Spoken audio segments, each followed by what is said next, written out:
golf balls to a fucking chopper, fucking slamming into the fucking. Okay, let me know when What a goofball. What a fucking.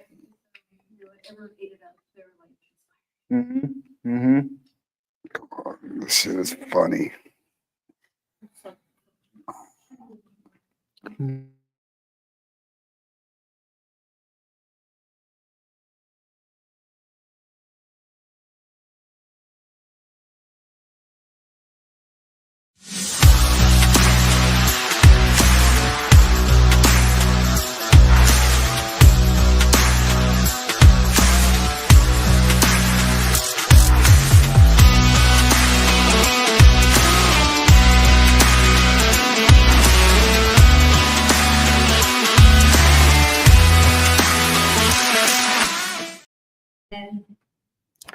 Welcome back. It's 7:45.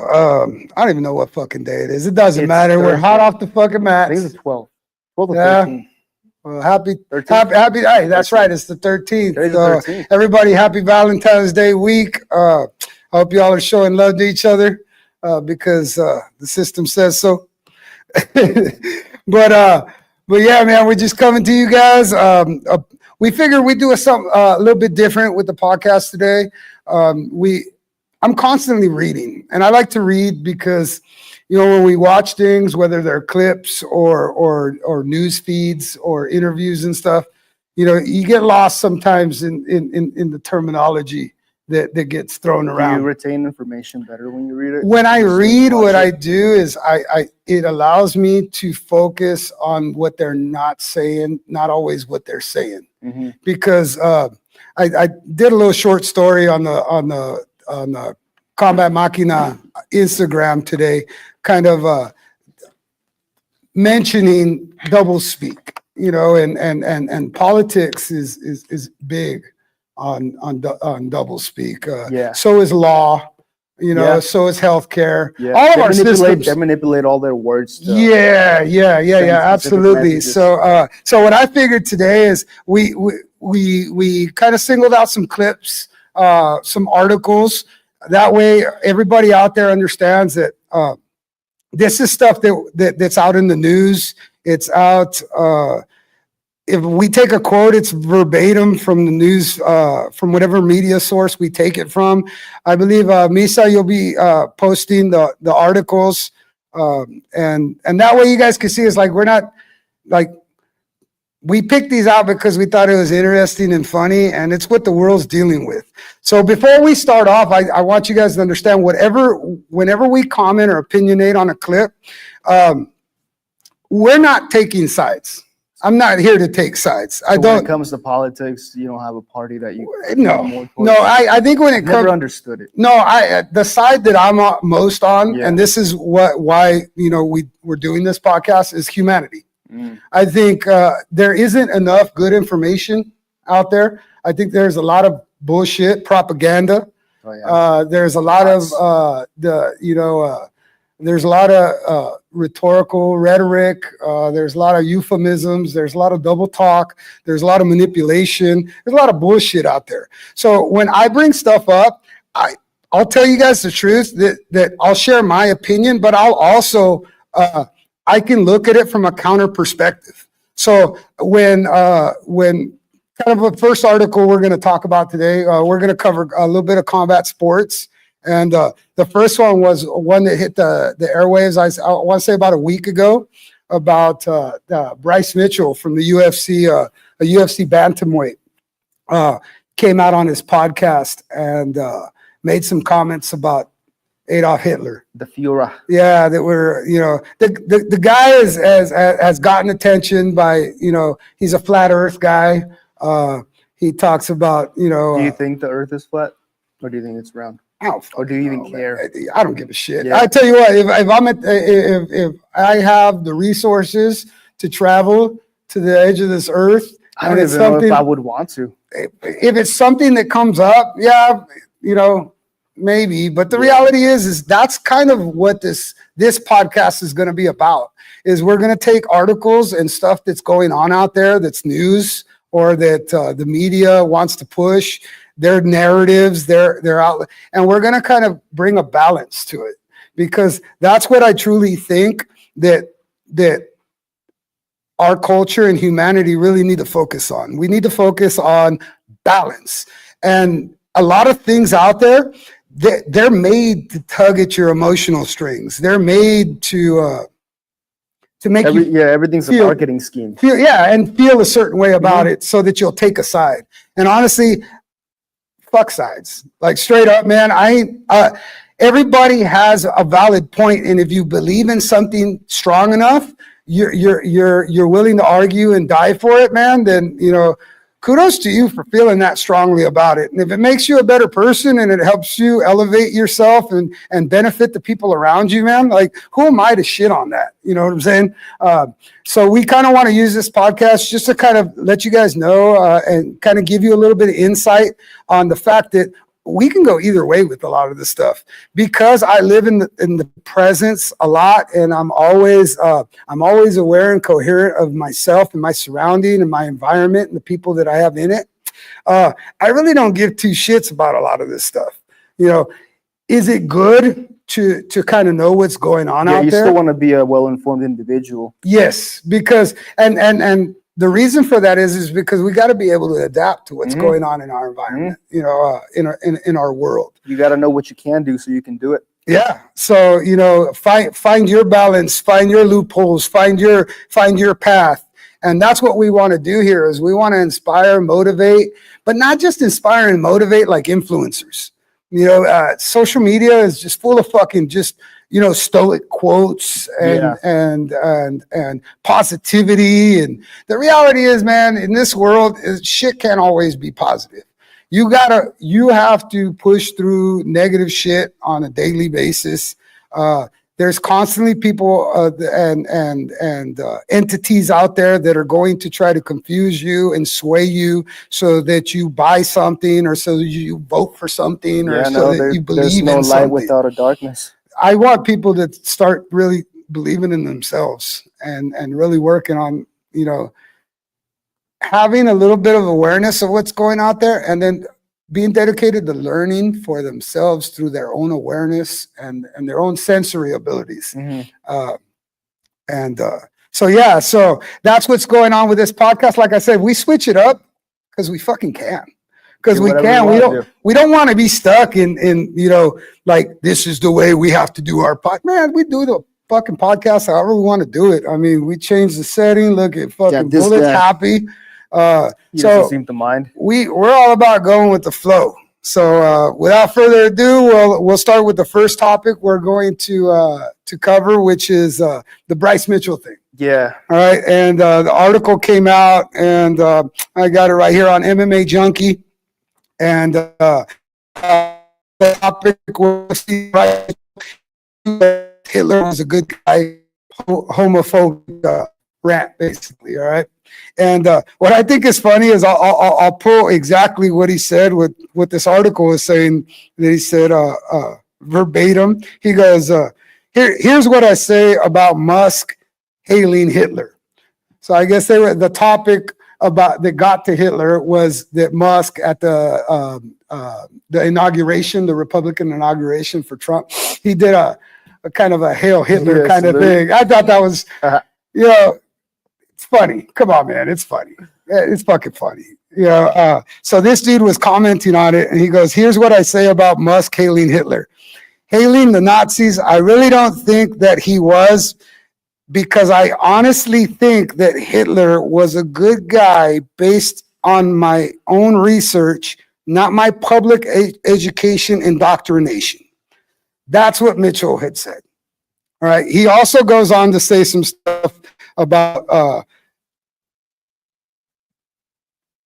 Jews basically queering up, gays and the Jews, the queering up the everybody, Germany at that time, and so basically, I want to look at that right there. He goes from talking about Musk hailing Hitler to talking about Hitler was a good guy, like right there. And we're going to talk about concussions in combat sports, right? So right there, there's a little fucking disconnect. Is how do you go from talking about a dude that is actually he was denying that he threw the Hail Hitler, the Hail Nazi sign.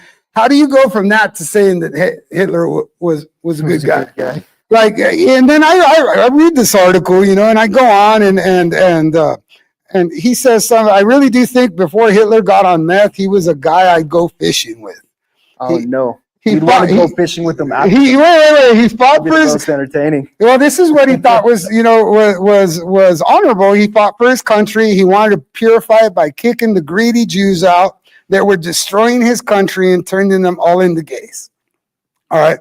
So mentioned nothing about the camps. Well, I mean, like in context, right? Like, how the fuck did we go from talking about Musk to Hitler being a good guy? And here's the thing is, I can even, okay, look, if I try to put myself through the, you know, in the perspective of Bryce Mitchell, all right, because in order to do that, and as something as crazy as what he said, you would almost have to take on his perception. Right. You know, so and with that, I don't think anybody should shame him at all for saying that. That's no, I mean that's the beauty of the freedom of speech, and you know, Dana. Why do we have to be like, oh, and says that he's not gonna censor any of his fighters. Yeah. So where I'm kind of like, if he was a little bit more specific about what era of Hitler he was talking about, because before Hitler became a monster, I'm sure he was a,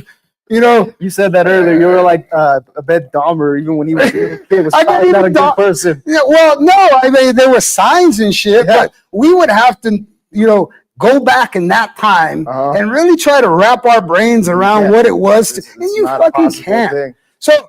I'm a little different, man. I'm a little different. I just want to call things as they are. And from how he's talking, he's just kind of, it sounds like diarrhea of the mouth. You know what I'm saying? It sounds like he's just, you know, he learned a bunch of fucking words, you know, and he figured like, hey, maybe this will get some fucking attention. He's absolutely right. Yeah. You know, I guess he's apologizing for it now and shit like that. And, you know, he's come out on like podcasts. They've trashed him. And I think even like one Jewish fighter came out and was like, fucking, I'll show you and shit like that. And I'm like, you know, and even Dana came out as like, look, you know, you guys get to watch him get his ass kicked. And, you know, to me, it's all just that clickbait bullshit, you know, and yeah, it's offensive, but come on, man. Who isn't offensive these days? And why wouldn't you be offensive if it got you the views or the likes and shit?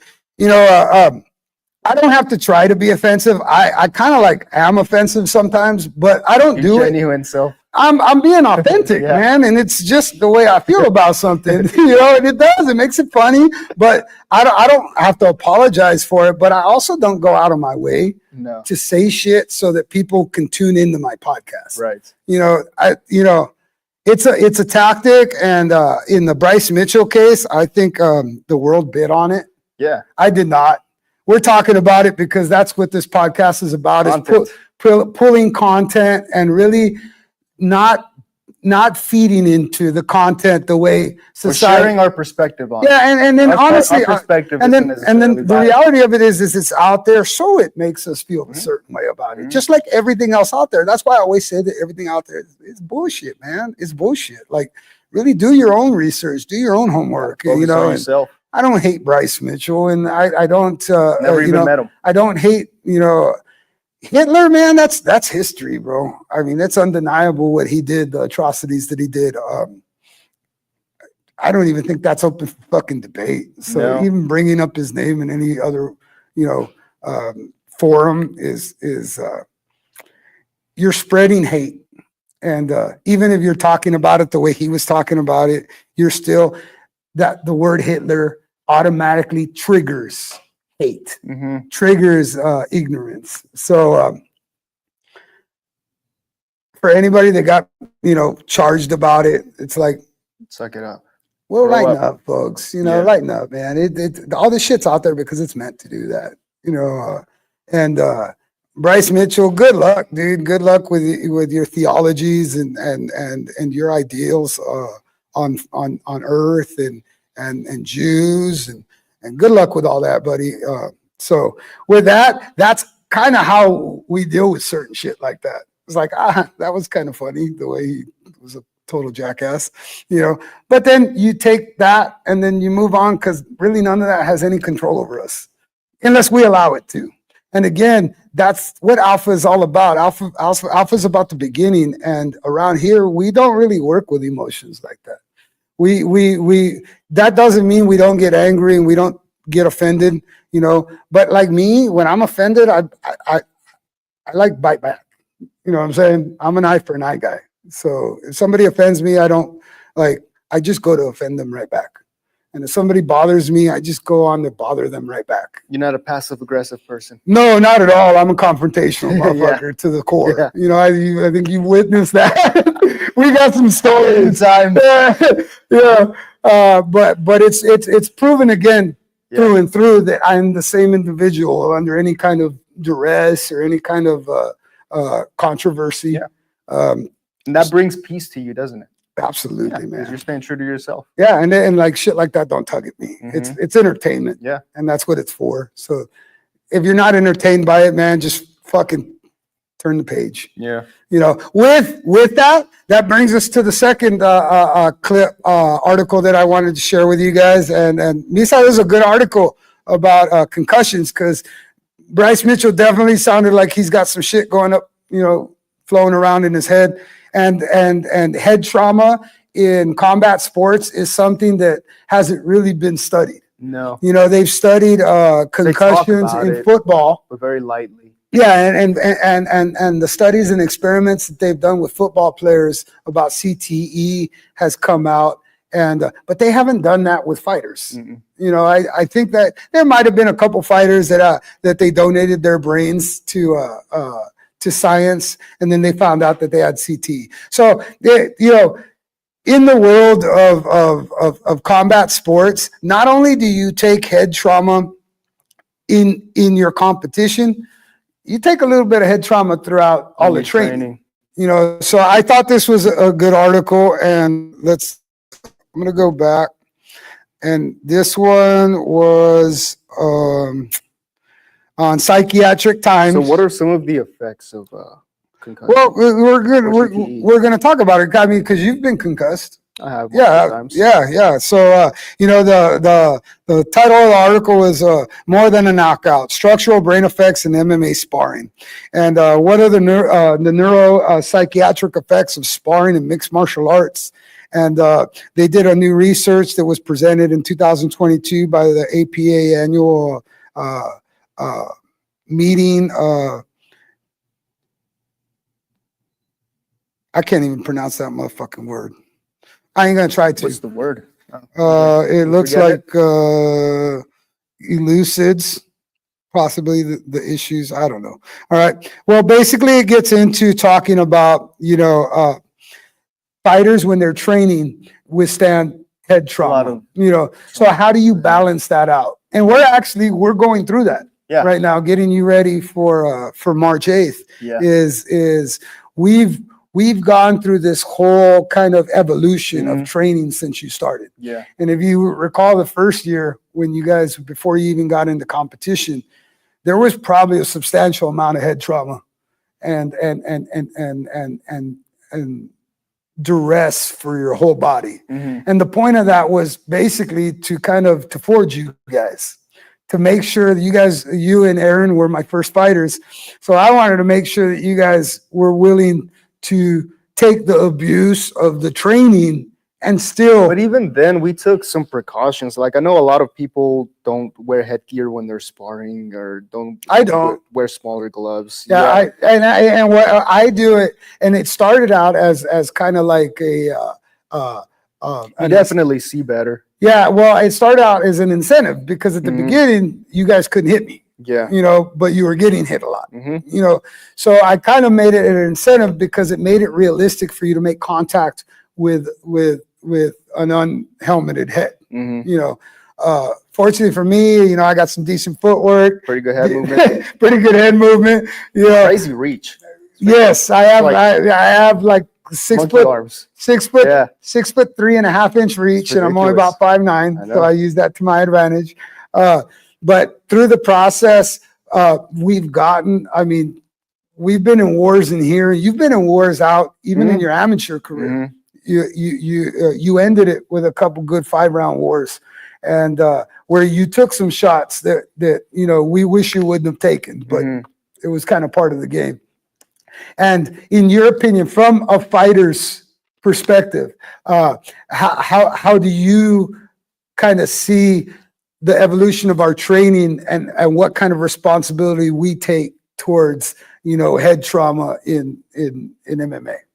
I think with us, it's definitely evolved, but we've gotten a lot better as well. So I think we've been able to make those adjustments because our skill set has also kind of grown. And like I said, we've always had like pretty good self-control. Like there's no like big egos running around to where like it's necessary to get into a war every single time.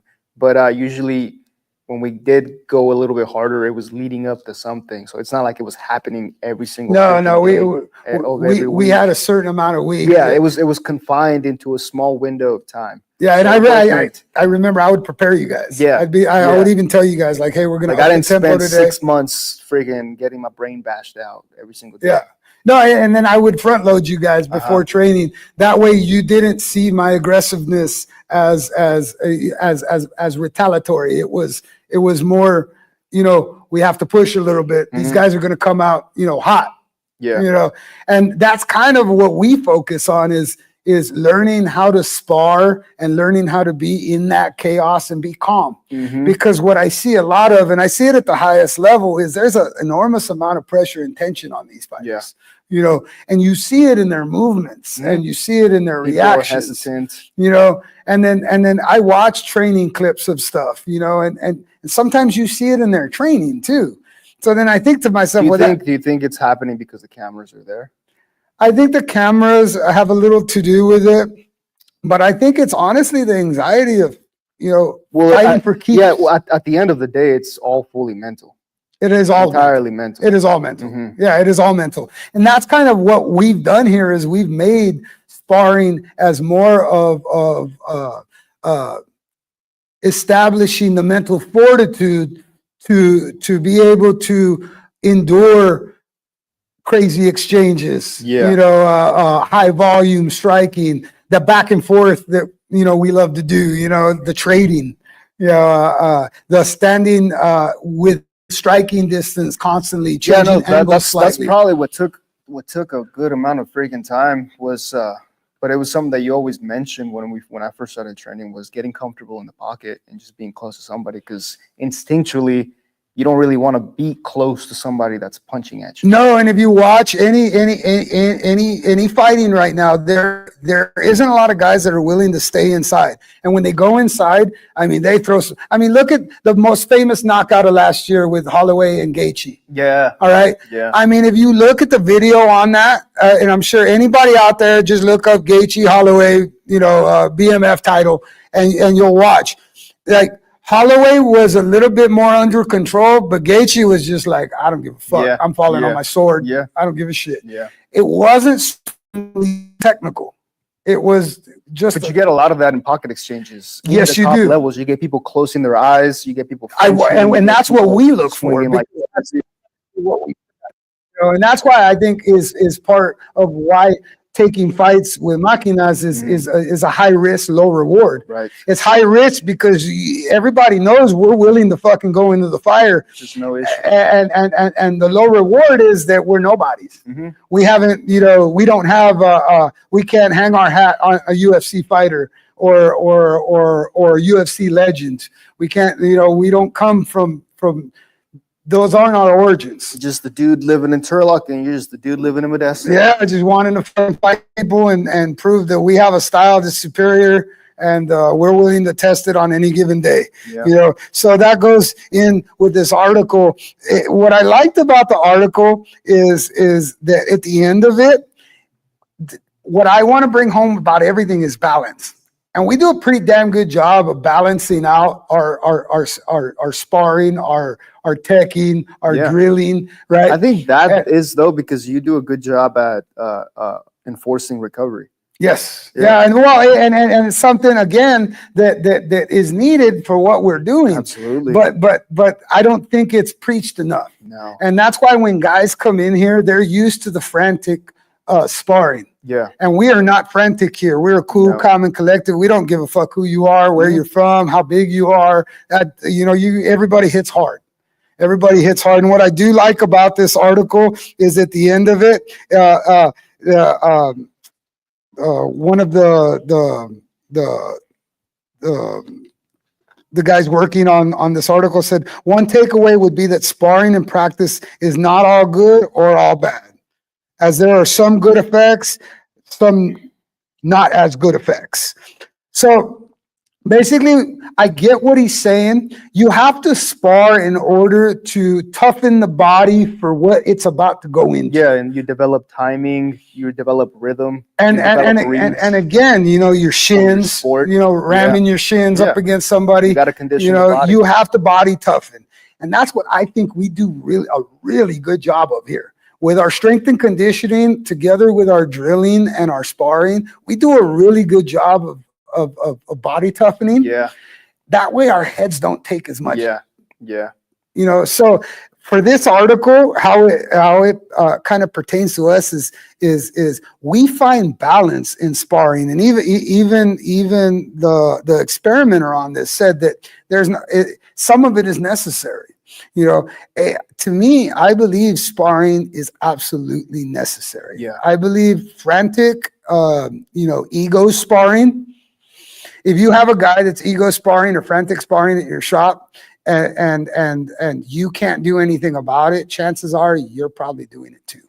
And if you don't recognize it, how do you pinpoint it? Yeah. So for anybody out there that's getting into MMA sparring, make sure that your coach or your head sparring partner, which I would be the head sparring partner here, is a cool, calm, and collected motherfucker that doesn't get rattled when you throw a punch or a kick at him. Mm-hmm. And if he does tighten up and throw hard kicks at you, Maybe find another place. maybe find another fucking place. And if all the places you go to are like that, maybe hit us up and find out what the real deal is about fucking preparing yourself for an all-out war, because that's what we're ready for any day of the week. We train, roughly, I think we train maybe 320, 40 days a year. We take little vacations here and there, and we take Sundays off and shit. Very consistent. But we're very consistent. So it's because we have found that balance in sparring. Yeah. So that was a good article, Misa. Thank you for that one. But again, our opinion on that is if you're getting hurt in sparring all the time, find another gym, with more teachers. So those were two. I think the combat sports topics we wanted to touch on. I think we also wanted to plug March 8th. March 8th. We got a boxing. We got the future. You're going to be fighting on G1 Promotions. The future card over at the Stockton Civic Auditorium on March 8th. We got all your medicals in, which has been a hassle. It's been hassle. Such a busy freaking past few days, and we've been running around. Definitely, it has been extremely productive as far as getting all that stuff done. Just because. Well, and then it's dealing with the healthcare system. Yeah. So it's part of the reason why I went into business was because I felt like I could come up with a more efficient way for people to exercise that just wanted to get healthier and add quality to their life. Yeah. I didn't open up a shop so that we can, be these, all, buff, juiced up fuckers and bikini hot bodies and constantly, pumping aesthetics down everybody's throat to try to bring me more business. I actually opened the business so that I could teach better how people can take better care of themselves, and how if we take better care of ourselves, we do more preemptive supplemental fitness and health education, you don't need this healthcare system as much. No. And that's what we realized this last week. We're getting, getting Tay her physical over at the urgent care, an urgent care here in Turlock. And then we had you go over to an urgent care over in Modesto. And it's funny that when you talk to these healthcare providers, right, these private healthcare providers, I'll point out, is they sound like they got it all together on the phone. The reality is there's a lot of these places are a clusterfuck. Yeah. We were 2 for 2 last week or the week before last week. The phone that a sports physical was $60, and then I got there and because I had the boxing form for the USA Boxing. I said I'm here to give to get a physical for my daughter, and they took the form and then they said a boxing physical is $160. So they bumped you up. So they bumped me up $100. At that point, we needed to get it done because I want to get her USA boxing license because I wanted her to start competing in boxing because obviously Muay Thai, nobody wants to fucking fight her. Mm-hmm. And it's hard to get pancreation fights unless we go down south. So I'm trying to create avenues and opportunities for my child. So I didn't really argue it, but I was like, you were a little irritated. I was irritated and I was skeptical because I kind of watched the fucking physical and it was kind of a joke. It's the exact same thing. It was the exact same thing that she did in November of 2024, right? For MMA so that she could fight over in Temecula, right? It was actually, they did more for $60 for the MMA than they did for the $160 for the boxing. And then this was absolutely insulting, I think, to their intelligence. Is on the boxing form, there was actually right under where the MD had to sign it. It literally stated that only an MD can sign this physical. And lo and behold, I don't know who it was. My lovely ex-wife was the one that spoke to the people over at the urgent care, and a fucking nurse practitioner signed the paper right above where it said that no one besides an MD could sign the paper. So there was a little dust up because of that. So not only did they fucking rip me off for $100, right? They didn't even fucking do their job, man. Yeah. I mean, who the fuck doesn't read what you're signing if you're a fucking in the medical healthcare system? That's all they do, supposedly. It's what you fucking do. Supposedly. And then how do you not know billing? And if that's your job is to bill. Wow. And again, this is an urgent care. So that was the beginning of the week. Yeah. And then we had to deal with your stuff. The end of the week. And this one's a good story for anybody out there that has to deal with healthcare. If you're a little older, you know exactly what I'm talking about. All right. But we went out to this place in Modesto off of McCarran called Elite Urgent Care. And Elite Urgent Care initially for your boxing license, you need a physical, you need blood work, you need an EKG, you need an eye exam by an ophthalmologist, right? And then you need an MRI, and then you need MRI summary, MRI summary examination, and a neuro examination. Yeah. So this is all this shit you got to do. So what Elite fucking Urgent Care did is they told us that they could do your blood, your physical, your EKG, your eyes, and then refer you to an MRI. All sounded great over the phone. And I thought it was funny because, again, my lovely ex-wife made the call to get the appointment. Thanks, Heather. All right. Thank you for making the appointment. Again, we'll talk about, this double talk shit is going to come back right now, right? Where they had mentioned that they could do all that. And they said, it'll be anywhere between $260, $300. So they never even gave a price range. Really? So again, kind of reminiscent of what Turlock did. But again, we didn't know that until I sent you there. Yeah. All right. Because I was going to be doing all the paying over the phone with my credit card. Right. So you get there at 10 o'clock. I showed up. Yeah, it was around 10. It was pretty busy. There was a lot of people there. I think they have multiple doctors. They might have like 2 or 3. I don't know. It's the only time I've ever been there. But I know there was only one doctor working the floor.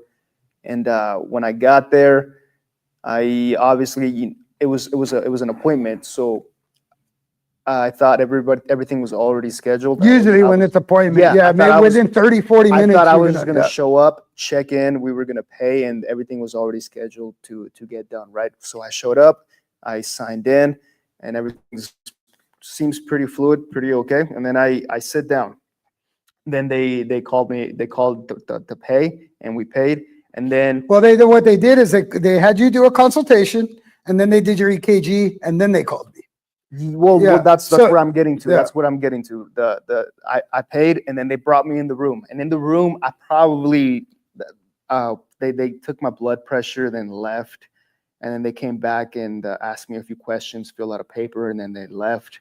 And then they came back, and all of those 3 visits from the lady, the nurse that was doing all that stuff, it probably took like an hour and a half, almost 2 hours. Okay, all right. So you weren't a priority, even though you had it. Which okay. Again, it's an urgent care. We can see. Okay, fine. You guys are busy. Well, then after that is when they started telling me that because it's a boxing physical, that they were gonna have to charge more. And I like I said, I wasn't aware of what was scheduled or anything like that. So that's when I decided to give you a call. Yeah. And And they called me. And she told me, I believe the lady on the phone, Mariah, was said something like, she goes, we did the consult, and we did the EKG. Right. The consult was $150. The EKG was $60. It's $210. I said, okay. And I asked her, I said, he still needs to do the blood work.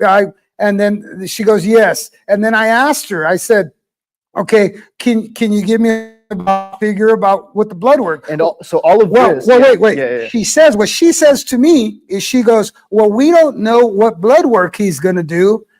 And then I let her know. I said, he's doing this for a boxing license. He needs Hep B, Hep C, HIV. I'm telling you what he needs.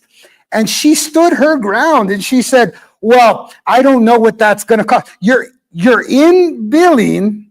That's what you do. That's the job. And I'm telling you exactly what we need per California State Athletic Commission. And you're still telling me you don't know, which is bullshit. Mm-hmm. That's bullshit, because Yeah. you go to Quest or you go to the place that you went to last time, where I don't know what the fuck that place is. Doesn't matter. But you already know what you're going to pay. Right. So not only that, they call me back, tell me that the consult wasn't 150, it was 200. So then they had to charge me an extra $50 that they didn't charge me, because apparently the people in charge of billing over at Elite Urgent Care don't know how to fucking bill. All right. So yes, I took umbrage to it. And yes, I talked to a manager. I believe I talked to a manager, and her name was Jen or something like that. She did nothing to reassure me. I wasn't there, so I didn't see what you saw. Right. So all of this, the conversation that you were having, as soon as I called you, and I don't remember exactly what I said. I think I said, there's something going on with the billing. I'm gonna pass the lady to you.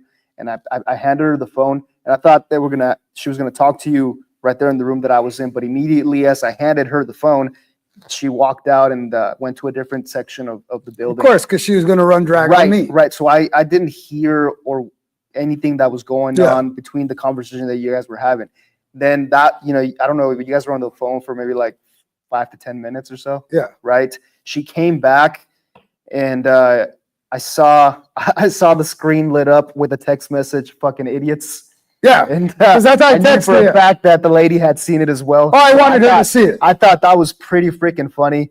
I mean, honestly, I was talking to a bunch of fucking half-wits. Yeah. And I believe I'm lightweight in the healthcare system, because I work with seniors. I work with people with Parkinson's. Right. So at that point, I was just in awe of the way they were treating the situation. Right. Like we were being unreasonable with the completely logical questions. Right. So, that we were so asking. when I saw that screen, my phone was relatively really close to dying. I think I was like at 2 or 1%. So I read the text, then the phone went off, and I put it in my pocket, And then she came in the room and said, all right, we're just going to go ahead and finish up the rest of the stuff. So I was like, cool. All right, whatever. So the doctor came in. Look, he looked like a pretty professional dude, right? But he seemed irritated. Like he was kind of in a crabby, moody kind of demeanor or something. And I understand because it's hard to make the amount of money that he's it was making. extremely busy, and he was the only one kind of going around and taking care of Poor guy, everybody. yeah. So I mean, I understand that maybe he was a little kind of in a bad mood from getting overworked on that day, but you should still maintain that level of professionalism with people and stuff, and try to have. No, there was no professionalism at Elite Right. Urgent Care. So he came in, we did the physical, and then he left. And then the nurse, the first was taking care of me and asking me the questions and doing the blood pressure and stuff. She came in, she's all like, okay, we're gonna get you ready to leave, right? And I'm all like, what about the EKG? And she's all like, oh, you need to get an EKG done? I was like, well, yes. And she's like, oh, let me go check with the doctor. So they left. Then she came back, did the EKG test, and she's like, okay, we're done. You're ready to set you up. I'm all like, what about my blood work? She's all, oh, you need to get blood work done as well? Everything that they said, yes. Long story short, all right, everything that they said that they could do for us, they did absolutely nothing but charge us. I believe they charged $165. A different guy came in. No, I'm telling you, hey, look, we could go on and on about this fucking shitty situation, but the reality is that is the healthcare system. That is the healthcare system. And if you're out there and you work at urgent care, I'm saying this, you were neither elite nor were you urgent unless the urgency was to bill. You guys seem like, I'm sure you guys are great people on your own, but get your shit together and when you're working with have people, some better customer service. And here's the thing: is all they did is reassure me that what I'm doing here with my people is the exact thing. Oh, they were straight vultures. Yeah, so what I'm doing here is, and this is why we started to talk about it. Not only to talk shit about Elite Urgent Care, it wasn't worth the fucking piss. All right. They got upset because, again, my lovely ex-wife, I guess, wrote some sort of fucking review, some shitty review. Right. So I didn't even say that shit. I got my blood work back in the mail. Right. Not in the mail. No, you got part of your fucking blood work back. Email. And the only results were the Hep B and the Hep C. There was no HIV on there. Because, and I needed the HIV. Well, they know that. The doctor himself wrote on my paper, HIV, Hep B, and Hep C. So I got my email and I saw that it was only those two. So I'm like, okay, well, I got to freaking call them because I need that HIV. And I started calling them when I got the email. Was probably like around 2 p.m. They closed at 5 p.m. So they answered my phone call. They asked me for my name, and they decided to put me on hold. I was on hold for maybe like an hour and a half. So by that time, I was already in here. So I just started hanging up and calling them I back. told you go ahead and hang up and call back. Right. And they kept forward. They wouldn't even put me on hold anymore. So basically, they were just forwarding my call. So basically, not only are they horrible at their job, they're petty. Well, that's what was assured the next day. Fucking idiots. The very next day, when they finally answered, the lady first thing she said. So my text absolutely applied. All right. I was like, what review? So they mentioned the review, so they took it out on us and shit that you wrote that review or whatever, But, just to show you that the healthcare system isn't there for your fucking health, right? It's not there for you. It's there to be this bureaucratical, manipulative, crooked ass fucking system. All right. And that is exactly why, I mean, honestly, besides my knee surgery, I haven't been to the doctor in 20 some odd years. And the reality is that I'm not going to. All right. They have great resources, but I'm not going to a doctor unless I absolutely need them to use their resources. Yeah. Not use them. Like some type of life-saving surgery. They don't give a shit about humans. That's all there is to it. It's an industry. And once it's a very predatorial industry. Absolutely. So that was one of the articles that we were going to bring up is America's ability to afford healthcare hits a new low. And this article was in 2024. It was in July 17th of 2024 by the Medical and Life Science News. And it goes on to tell you that 55% of Americans can't afford healthcare. Mm-hmm. You know, and then it goes on to give you more numbers as far as the age groups go. And what they're basically telling you is that every year, healthcare is getting less and less affordable. Mm-hmm. Right. And they saw affordability when the pandemic hit. Well, how convenient. Right. Well, when they're handing out fucking shots to everybody, that's why. They were giving out free shit, right? And because we're a fucking dumb fucking culture, well, you're giving us free shit. We'll go get some free shit. The reality was they were giving it the fuck away because they want us to need them. Mm-hmm. But as soon as the pandemic faded away, and everybody realized that fucking COVID is just a new flu that possibly could have came from China, right? Then it became a norm. Mm-hmm. And once it became a norm, the numbers started to rise again. You know, and because we were actually victims, and I'll say fucking victims, dude. I'll say fucking victims because you got the healthcare system in that week got an extra $250 out of us unnecessarily, you know, and it wasn't one urgent care or the other. It was both of them, you know. So we talk a little bit more shit about elite urgent care because of their pettiness and their lack of communication. Mm-hmm. All right.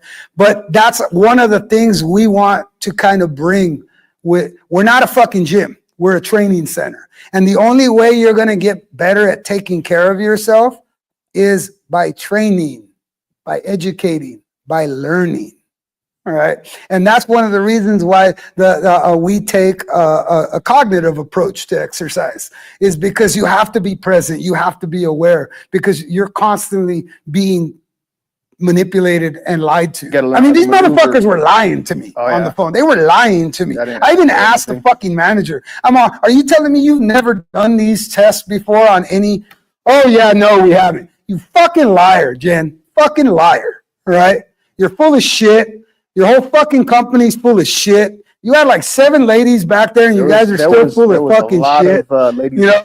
And you're not the only ones. So you just ran across us. And I feel like going ahead and telling you the truth about your service tactics. And I can do that because I'm in service. I am a servant of my people. And I take that extremely serious. And I would never give up any information that could hurt anybody, could manipulate anybody, or can try to get more money out of them than I need to. So that's chicken shit. And it seems to be a trend in the healthcare system. And with that, you know, we've also talked about technology and how technology is affecting fucking everything, man. It's affecting everything. It's affecting the healthcare system. Yeah. You know, there's another article where the cyber attacks on fucking healthcare have increased, constantly increased. It goes, this article was in the American Hospital Association. It said, a look at 2024 healthcare cybersecurity challenges, right? And then it goes on, and the article was written by the National Advisor of Cybersecurity and Risk at the American Hospital Association. His name was John Riggi. And he goes, with 386 healthcare cyber attacks reported thus far. And again, this article was in October of 2024. Data theft crimes and ransomware attacks have against healthcare and our mission critical third-party providers appear to be unfolding at the same elevated rate in 2023. Now, it's continuing to rise. And the more we use technology, what do you fucking think's gonna happen? Cyber attacks are go around. It's just technology. The more you use something, the more vulnerable you are. Yeah, And it's all, and that's the thing, people, is like, we're here to educate. We're here to, rise up against these systems that constantly, they're controlling us. They're making us feel like we need them. And I'm telling you right now that it's complicated. Yeah, 'cause- if you allow the complications to become your obstacles, then you will absolutely need them. With all of that, there's a huge spectrum of unknown to all of this technology stuff that's coming in. And why would you want to become dependent on something that you have a lot of unknown for? Anything. I mean, It just the doesn't fact, make sense. just our dependency in general. Yeah. I read another fucking article where where they say that AI is literally affecting critical thinking. All right. There's another article I read on Gen Z. 40% of Gen Z. That's my generation. Yeah. Can't handwrite. Yeah. They have troubles You communicating. type and you text everything now. And if you got the little headings to those topics, man, this is shit that we read, and it's not for it to consume us. It does not consume us whatsoever. What it does is it validates and it values my philosophy and my approach to fitness. All right. And it lets me know that I don't need any of that fucking shit. What I need is the simple shit in life. I need water. I need nutrients. I need exercise and oxygen. I need recovery, and I need my mind to be a fucking vault. A Right. bit of sunshine here and there. A little vitamin D and some fresh air will go a long fucking way, people. So, as complicated and as crazy as this year has been already, just keep in mind, if you feel that way, fucking detach, disconnect, man. Everything is a fucking bullshit. Believe half of what you see and question every fucking thing that's out there. Because I'm telling you, the more you question, the more sense you're going to get out of it. The more, I won't even say common sense, because common sense isn't common anymore. Senses are different now. Why? Because technology is changing that shit. So we've been on the AI thing, and like I said, we're going to stay on it because it applies to everything. And our mindset here, the Combat Maquina mindset, it is for that purpose, so that we approach things with a strategy and an awareness that if we don't wake up and get a little bit more aware of what's going on, we are absolutely going to be victims of it. We are going to be victims. We were victimized by the urgent care healthcare system. We were victimized. I'm sorry. I felt victimized. We're survivors. Yeah, we're survivors of the healthcare. and again, healthcare has its place. Yeah. So does technology. So does artificial intelligence. It has its place. Yeah. With balance. With balance. With not balance. dependency. So that's what we want. What we want to continue to preach is balance. Balance within yourself, and everybody's balance is unique to their own individual. And here's another thing about individualism these days, in the day of technology, is what good is being an individual if you're not authentic? Mm-hmm. I think I said that when we were There's coming back from vacation, and I remember you were like, "Ooh, that was a good one." And I remembered that right now, yeah. And I thought about that. Remember that out there for all you people that are being influenced and following shit. What good is it being an individual if you're not authentic? And if you want to learn a little bit about authenticity, holler at me. Holler at me.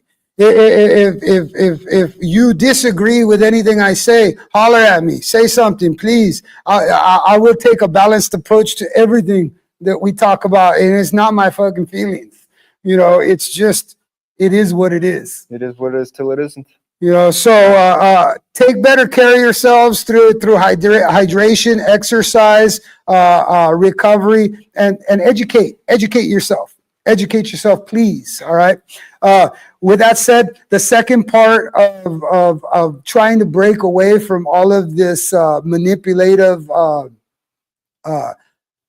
propaganda in healthcare and with technology is nourish yourselves. And with that, this is our nutrition advisor here, and he will be sharing with you what Maquina Meals has been cooking up. And this fucking week, awesome. We did not post anything because that one's on me. We was extremely busy. Well, we're dealing with the healthcare system. Dude, you were running around everywhere trying to get these appointments done. I literally mentioned it earlier to somebody, is that I don't think I've taken a break since Monday other than sleeping.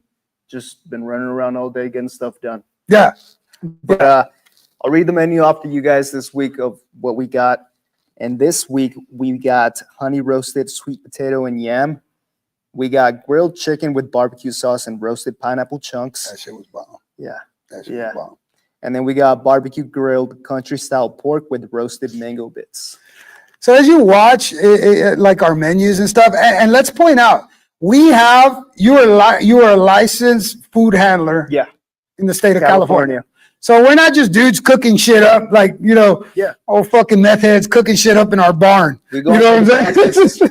We go through the process of getting organic whole food materials and actually breaking them down to make these delicious entrees of protein and complex carbs that are delicious. They are satiating. And the most important thing is you're not on a good nutrition program if you're fucking hungry all the time. Yeah. Just not, so because nutrition, hydration is such a big part of healthcare and fitness, I believe that we need to do a better job at being honest and staying simple. Right. And that's exactly what Maquina Meals and what Esteban has done with our nutrition program. If you guys have anybody out there ever has any questions, DM us. All right. If we don't get back to you immediately, it's because we're either fucking with the healthcare system, we're beating each other up, getting ready for fights, or I'm in this metal shop working hard on the people that come through here. But it's not because we don't want to answer your questions. We will answer all your questions. If we don't have answers for them, we will definitely help you find the answers, because if we don't have the answer for it, then we want the answer too. Yeah. We're not fucking know-it-alls over here that, want to turn our nose up to certain shit. Like, dude, a little bit of everything is good, but it's all about finding a balance, and everybody's balance is different. So again, there's so much shit out there. Don't be overwhelmed by it. Disconnect, read a little bit more. Read, stop listening to shit, because it just sounds like a bunch of motherfuckers bumping their gums. Just train your brain. Well, I mean, hey, and a perfect send-off for this one. I know the last podcast we ended with a fucking Trump. I'll call it a Trumpism. Mr. Trump. Yeah, Trumpism. All right, we're gonna end this one with a fucking beautiful Trumpism. All right, to tell you guys, kind of like, look, there's crazy shit out there. All right, don't always buy into what you hear. And laugh a little, all right? Because these were Trump's words on this was regarding the DCA plane crash. And verbatim, this is what our wonderful, awesome POTUS said. He goes, did you ever see, you go down to a driving range in golf and you're hitting balls, hundreds of balls, thousands of hours. I never see a ball hit another ball. Balls going up all over the place. This motherfucker got balls in his head. Right? You never see him hit. It was amazing that could happen.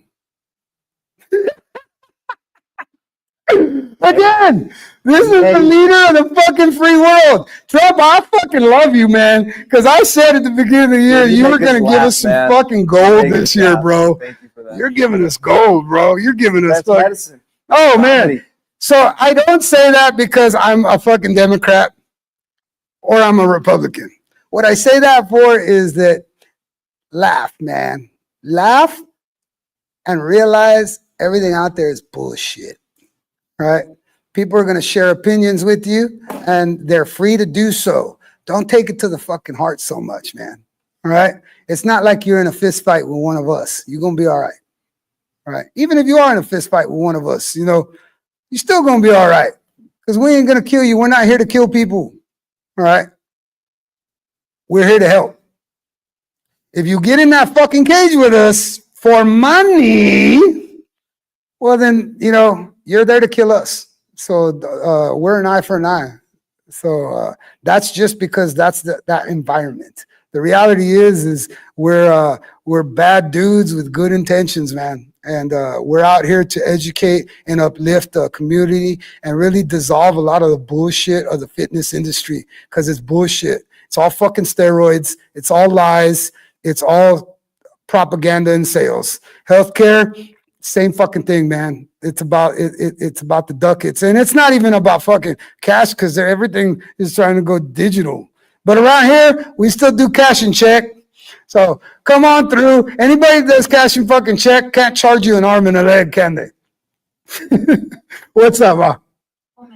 Oh, Oh, 1 minute? I thought you had- Yeah. Well, then we stayed within our 60 minute time allotment. Thank you guys for tuning in. If you tune in later, man, thanks a lot. We're here to give you guys the fucking real. And if you don't like something we say, man, comment about it. We're not going to be out fucking trying to look for you and fuck you up, you know, but we will talk about it. We're open for discussion. Communication is something, it's a dying art, man. Like I said, your whole fucking generation has an issue with it. You don't, and that's why, I guess that's why you've been a staple here, man. You know, and that's why you continue to evolve and grow. That's also why I don't have so many friends. Yeah. At least well, you know, friends, you know, they come and they go. The real ones always stay no matter what. Yeah. You know, so the proof is in the pudding, folks. Like I said, if the actions don't match the words, man, fuck what they're saying. All right. With that said, everybody out there, we appreciate your support. We appreciate your fucking hate. We appreciate whatever the fuck you got for us. All right. Just be. Just be. All right. Stay strong.